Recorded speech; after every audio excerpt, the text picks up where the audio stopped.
almost 59 years ago. And I'm sure all these men have been dead for a long time. I'm sure they're rotting in hell where they belong. But they have that. And nothing good can come from their remains. Seth recognized me. Mr. Burt, who was the leader of the regiment. Your father, of course. And one other. But I'm just not going to pronounce. Do you remember the name? Oh, yes. I'll never forget it. As long as I live. Irma. What happened next? Another long pause as Ansel fought to compose himself. Jake looked at the jurors. Number 3, Michelle Still, was touching her cheeks with tissue. The other black juror, Bard Gaston, number 8, was wiping her eyes. To her right, Jean Whitehurst, number 7, handed her his handkerchief. Sylvester was practically strung out, but his toes were still touching the bed of the truck. The rope was so tight around his neck, he couldn't talk or scream, but he tried to. He made this awful sound that I'll never forget, sort of a high-pitched growl. They let him suffer there for a minute or two, all of the men standing close and admiring their work. He danced on his tiptoes, tried to free his hands, and tried to scream. It was so pathetic, so awful. Ansel wiped his eyes with the back of his sleeve. Someone off camera handed him some tissues. He was breathing heavily. God, I've never told this story. Seth and I talked about it afterward for days and months. And then we agreed to try and forget about it. I've never told anyone else. It was so awful. We were just kids. We couldn't have stopped it. After a pause, Alicia answered. What happened?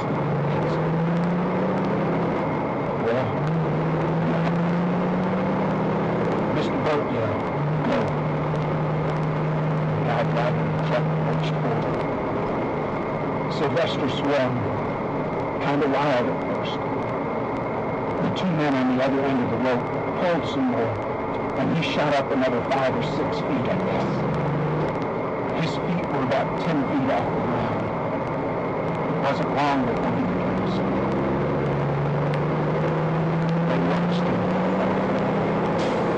No one wanted to leave. Then they tied the rope on. They drifted back toward the Salem, which was probably the temple of our religion. Some of the men were walking. Some were trucks. How many were told? I was just a kid. I don't know. Probably 10. Continue. Second, creeping along in the trees. And shouting. Listen. As they laughed, patted themselves on the back. We heard one of them say, let's burn his house. The mouth leveled close to Sylvester's face. Esther, on the front steps, holding a child. A child.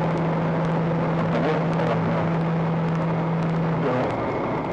Not a top, but a girl. Did you know this child? No, not really. Second had found everybody. Sylvester had only one child. And her name was Lois.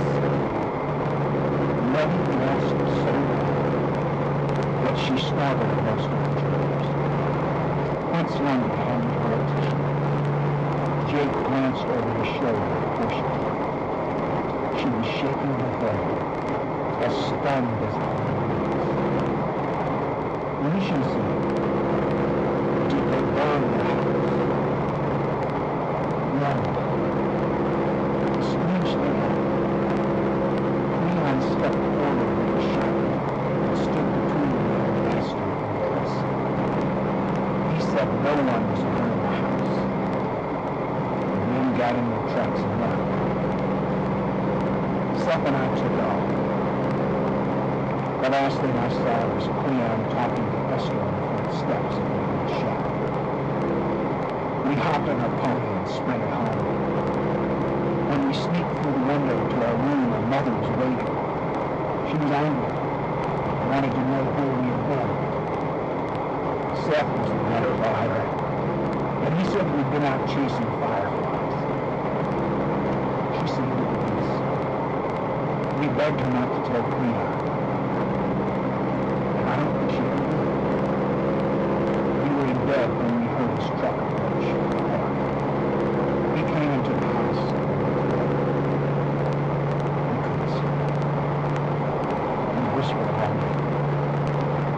I couldn't help but cry. Seth said it was okay to cry, as long as no one else saw. He swore he wouldn't tell anyone I was crying. Then I thought he would run into me. It was so hot. These were the days before air conditioning. Long before daybreak, we sneaked out the window again. Down the back porch where it was cool. We talked about going back to Sycamore Rock and checking on Sylvester. But we made mistakes. We speculated about what would happen to his life. And we were certain the sheriff would come out and arrest Cleon and the other men. The sheriff would need witnesses. And that's why we could believe the word we could see. And we met those slowly. When we heard of another marriage, we sneaked out the door, but just in time to Cleon and walk in and yell at us to get to the barn and let them out. We did that on the road to the barn. It was a tough night. But from that day on, I hated my father. I wanted the sheriff to come together, take him to the without him, Lucian seemed to need a break himself. He paused for a long time before continuing with what happened to the Lyons brothers. Ansel dropped his head and shook it in an exaggerated way. Awful. Just awful. The story gets worse. A day or two later, Leon went to see Esther.